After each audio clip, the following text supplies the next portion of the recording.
All right, everybody, welcome back to another Tuesday, Thursday Animal Adventures with Jordan. And today we're going to be featuring our ring-tailed lemurs, which is one of the most endangered species we have here at Animal Adventure. This little guy sitting on my lap here, his name is Rocco. He's the youngest member of our troop, which is what we call a group of lemurs. And then we also have in the corner over here some of our older lemurs, which are brothers, and that's Shiloh and Pongo. So first things first, I did mention that they are an endangered species, and unfortunately, as of 2017, they've indicated that there are less than 2,000 ring-tailed lemurs left in their native ranges of Madagascar. Now, why are they endangered? Well, a few different things. Number one, and the main killer, is habitat destruction.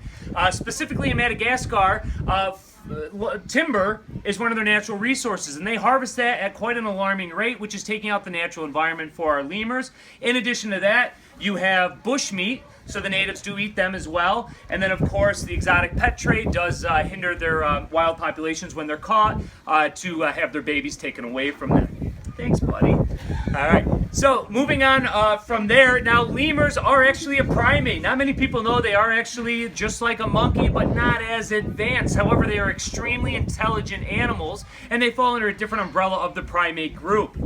Now, the ring-tailed lemur, like I said, lives in Madagascar and only in Madagascar. All lemur species come from that island. Now, there are many different kinds of lemurs. You have some that are very, very small and some that are quite large. Our ring-tailed lemurs, as you can see here, are about the size of your average house cat. Now, how long do they live? They can go into their teens without any issue. Our oldest lemurs that are with us are now somewhere up around 12, 13 years old. Rocco, our youngest guy, is about 3 to 4 years old. Now, talk about the social structure of lemurs. In the wild, they live in what we call like a troop, and they can have anywhere from 5 or 6 members up to about 30 different members. And ladies, it is a female-dominant society. Yeah, all right. So the girls are in charge, and by all means, the ladies have their set hierarchy. Now, sometimes females, the dominant female will produce females they're young, and they might jump up that hierarchy ladder, but it's not guaranteed. They have to earn it. Now, of course, the males also have their hierarchy, but it sits well below the females' positions in the group. Now, talking a little bit about their physical anatomy, we'll get Rocco up here. Come on up, buddy. Come on. Good boy. Very nice. So first things first, let's talk about these fingers and these toes. On a lemur, their fingers and toes end in these large circular pads, which I like to equate to like your big toe. Big and circular. Now, everybody standing out here right now, what I'd like you to do is stand up nice and straight. Don't fight, gentlemen. Take your 2 big toes and kind of lift them up off the ground. And now try to jump. Kind of hard without that big toe. Well, now imagine being a lemur and having 10 big circular toe pads, 10 big circular finger pads, and that's what really gives our lemurs that ability to bounce and hop and jump around and navigate the arboreal lifestyle they have without any issue. Now, before I say that they're too arboreal, in fact, ring-tailed lemurs are one of the more terrestrial lemurs. By definition there, terrestrial means ground dweller, arboreal means tree dweller. By all means, they do hang out in the arboreal areas of the forest, but quite often you can find them on the ground. Now, moving down a little bit differently on the body, we can talk about their canines. They have very long and sharp teeth, and they know how to use them. Of course, they look cute and they look cuddly, but by all means, they can defend themselves if need be. The canines are long, they are sharp, and they do hurt. Now, we know other facilities where the females in their troop are quite dominant, and when they go in to work with the lemurs or clean the exhibit, what they'll actually do is put on batting helmets, because not only will the girls pick on them a little bit, they'll jump off their perches, land on their heads, give them a nip, and disappear before you even know what hit you. All right, so luckily we have a bachelor group here, all boys, and we get along relatively okay. Of course, the older two have a little bit of a beef with our younger guy, but that's natural and normal. Now, talking a little bit more about the anatomy, if we look at this ring tail, obviously that's how and why they get that name, the ring-tailed lemur. Now, this tail is used for a number of different things. The first one is balance. As these guys are navigating around, they use it as a little bit of a balance pole for them to keep their nimble nature to them, but also it's used in communication. When there's a threat, or an issue, what happens is the lemur that's sensing that will throw that tail immediately into the air, which is a big warning flag. And it's also a silent warning flag to the other lemurs in the group. Now, you're grazing like you're at Ponderosa, all right? Relax, all right? So it's a signal to all the other ones, and as soon as they see that, they too instinctively put that tail up, and it alarms all the other members of the group, and they know of the potential threat, and they act accordingly. Now, another neat thing they use that tail for is stink fights, all right? All right, when they want to, I guess, claim their territory, lemurs have scent glands, and they use those scent glands to mark around on the different perching and territory that they have, and then also they have stink fights where males will cover their tail in that beautiful smell and then waft it in the faces of opposing males, all right? And that's how they kind of decide who's going to be boss. Now, talking a little bit more about these guys, they are also a diurnal species. Now, many other lemurs are nocturnal, meaning that they're a nighttime dweller. Our ringtails are diurnal, meaning they do the majority of their activity in the day. Now, some neat behaviors with that is each morning when you come out here, we have yoga.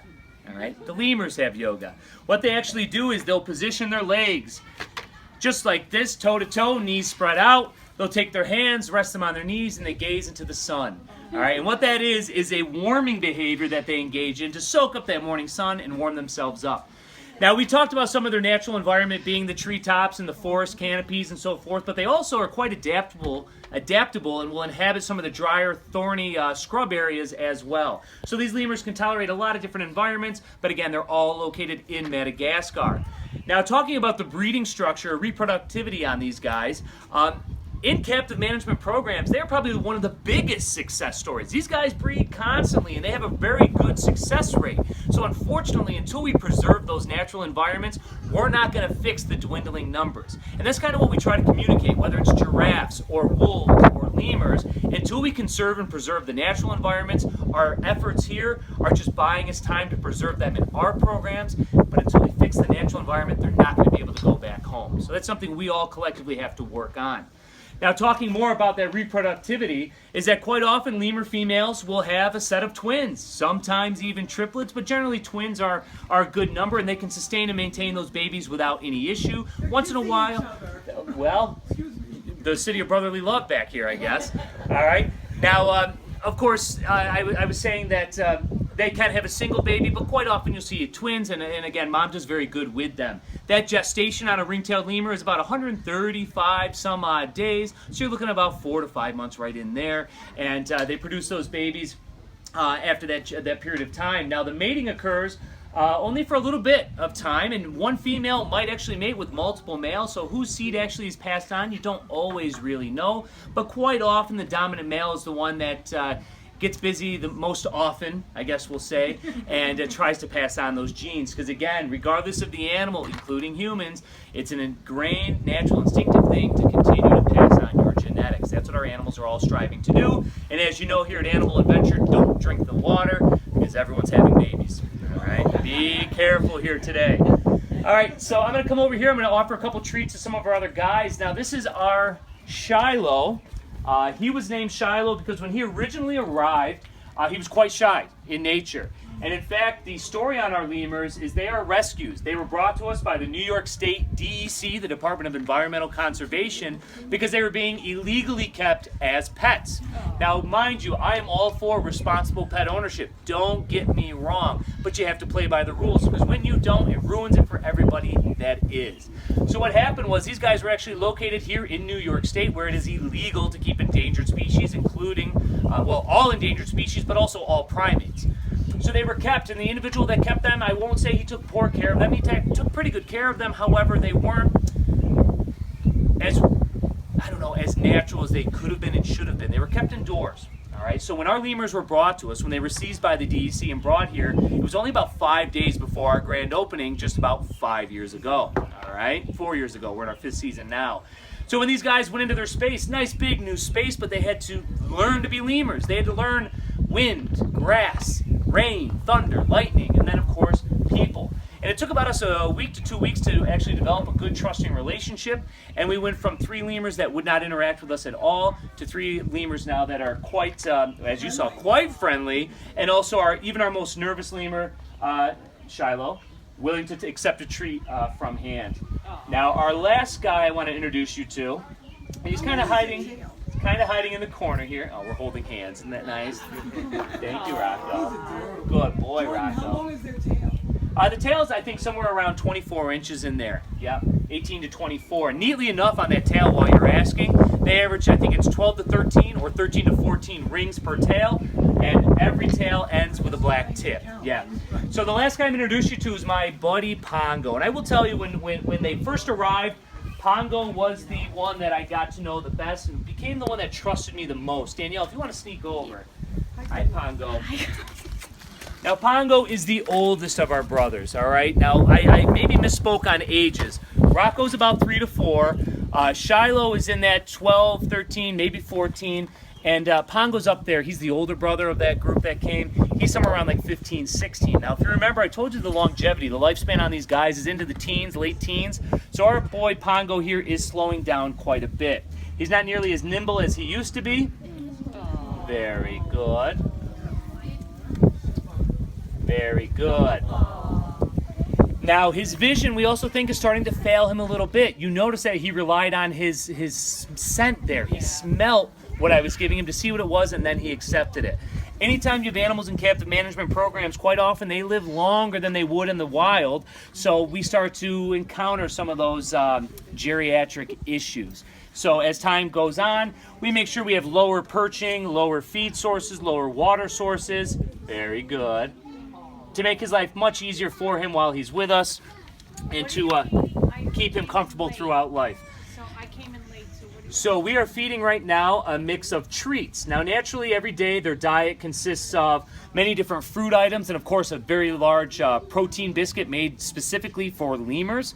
Their treats right now, which they only get a few of them each day, and they're sugar loaded. There's a couple marshmallows in here, there's some cereal, and then they're red grapes. Now, don't get me wrong, they love grapes, but it's got to be a red grape. If it's a green grape, they will not touch them. All right, so they are picky.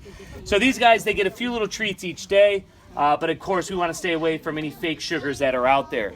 Now, real quick, to talk back on diet in the wild, another neat thing about these guys is they are actually omnivorous. All right, omnivorous meaning they're going to eat both animal and plant matter. So again, in the wild, they're going to be eating any fruits, flowers, natural leaves, things like that. And then when they come across bird nests, they'll eat the eggs. They'll eat their bugs. They'll eat birds. They'll even find chameleons, which are all over Madagascar, and even eat chameleons and other lizards and even snakes. So these chameleons do camouflage, but not good enough for a lemur, buddy. So they will ingest them as well. So they have a varied diet as well, which allows them to be even more adaptable, like we talked about, in the different environments that they are in. So I'm going to see if I can get my buddy Rocco back up here. Rocco. Come on, buddy. Come on. Good boy. Come on over. Come on, Rocco. Do they know their names? Rocco knows his name. Pongo knows his name. Shiloh does what he wants. Yeah. Sounds like one of my kids. Yeah. Now, what you're seeing there, he's actually probably going to the bathroom, but also marking that territory. That's those scent glands again that we talked about. Very good. Rocco! Come on, buddy. Playing hard to get. All right. So I guess on that note, we're going to wrap up our animal adventure today. So again, tune in on Tuesdays and Thursdays around noon. We post a new video of a new animal each session. And what will we do on Tuesday? We don't know, but leave your suggestions. We'll see what we can come up with for you. Thank you, guys. We'll see you next week.